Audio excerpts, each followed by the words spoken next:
Almost all Western countries support Israel, but one stands out in particular: Germany, which is kind of the head of the class. Germany is Israel's second largest arms supplier after the US, providing it with 47% of its conventional weapons. That's why Nicaragua accused Germany of complicity in genocide before the International Criminal Court. In Germany, pro-Palestinian voices are harshly repressed. Recently, Anglo-Palestinian dictator Ghassan Abu Sitta was denied entry into France for a hearing he was supposed to give in the Senate.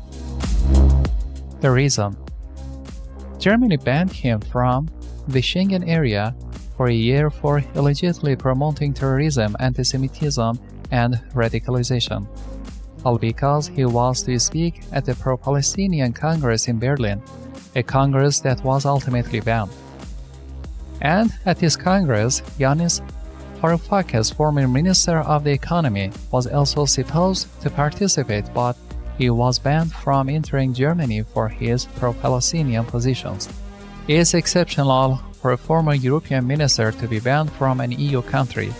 These repressive actions are just the tip of the iceberg. For example, the state of Saxony-Anhalt requires foreign nationals applying for German citizenship to officially recognize the state of Israel and condemn any threat to its existence.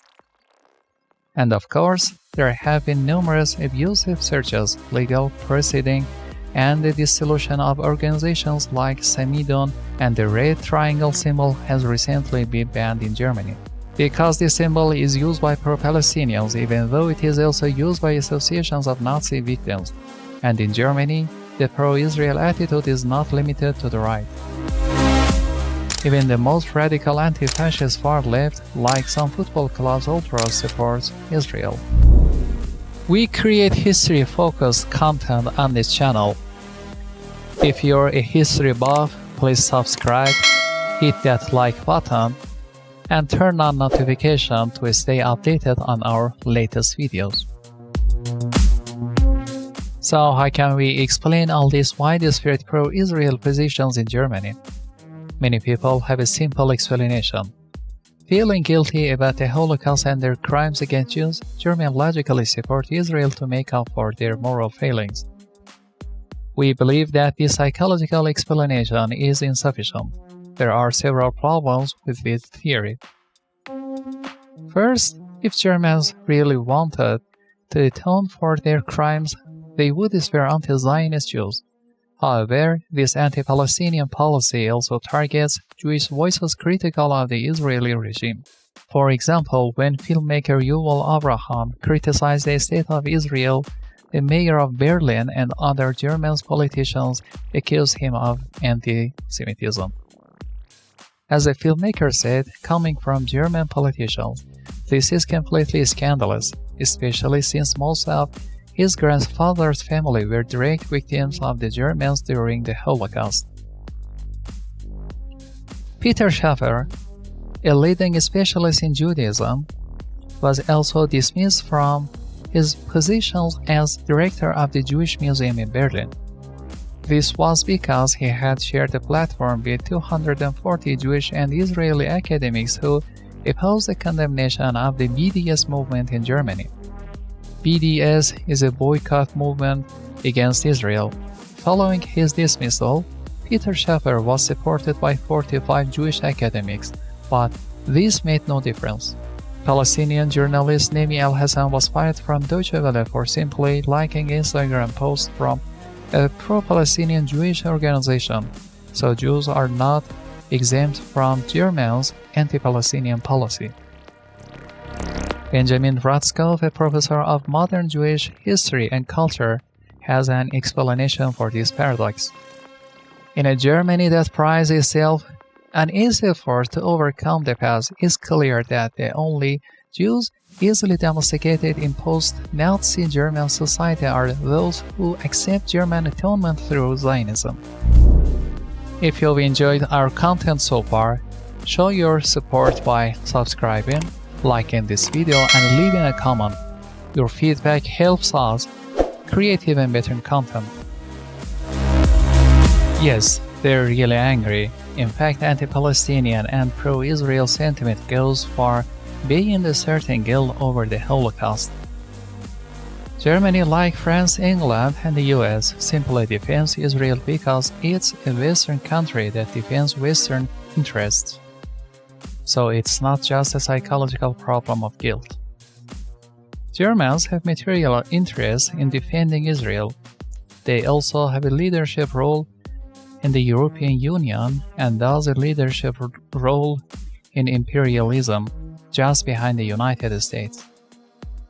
Germany also has a long tradition of racist, colonial, and imperialist genocide that predates the Holocaust. To truly understand Germany's current position, we must delve into this history. The forgotten history of German colonialism. In 1885, during the scramble for Africa among the various European powers, Germany took Namibia.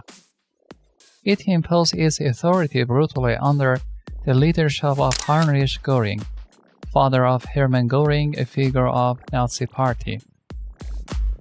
In Namibia, the Herero people revolted in 1889 and were brutally repressed by Heinrich Göring. Villages were destroyed. Women and children were massacred, and there was theft, expropriation, and forced labor. In 1904, General Lothar von Trotha issued a direct order to exterminate the Herero people.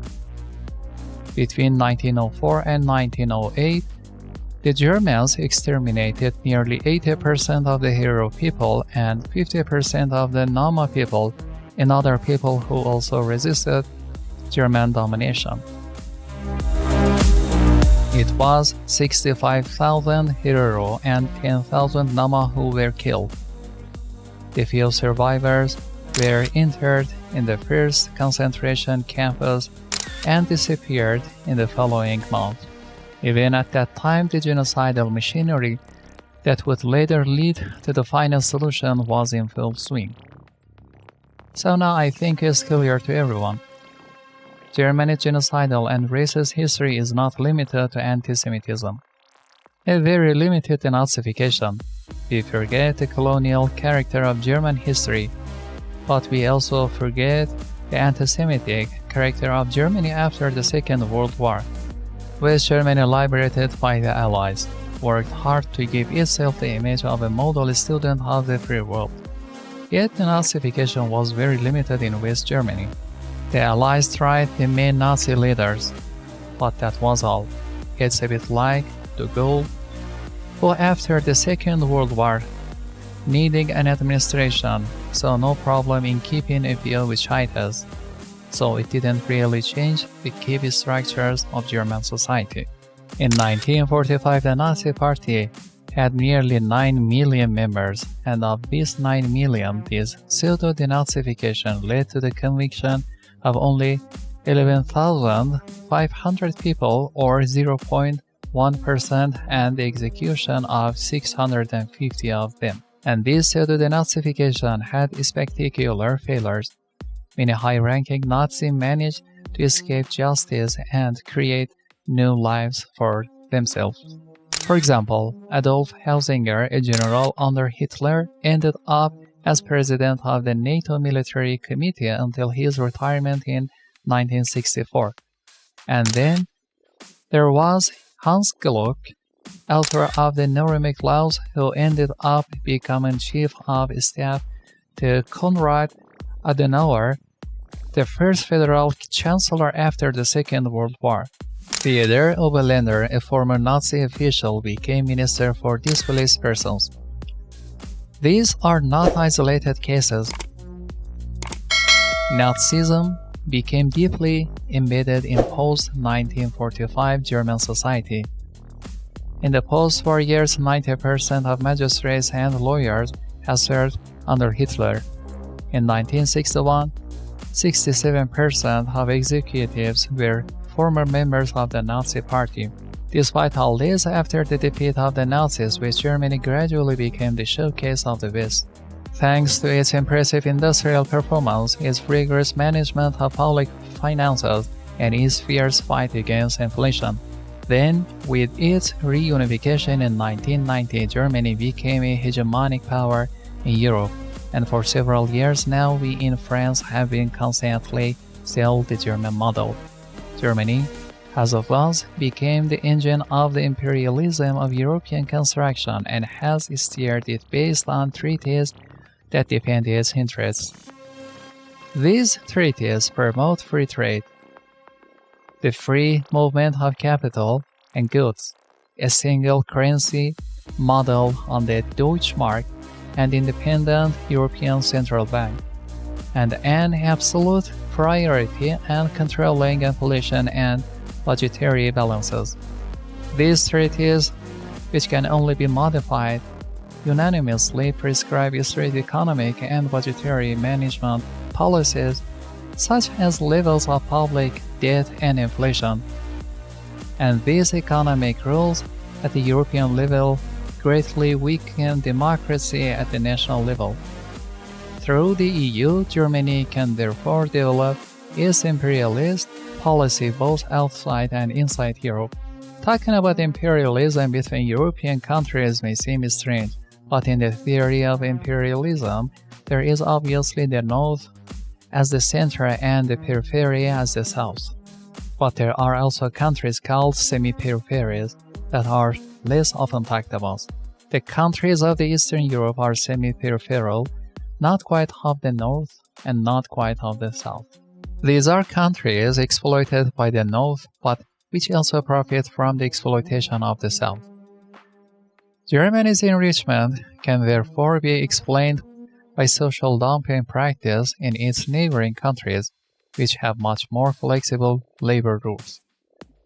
It has transformed these countries into subcontractors for German industry by transferring its factories and workshops to these countries. Practically, these intermediate semi-peripheral countries are likely to change sides in one direction or the other. And that's what happened after the fall of the USSR. There was a spectacular change in the former Soviet bloc. It joined the Western imperialist camp. They moved away from Moscow and gradually aligned themselves with Washington, and this is largely Germany's fault.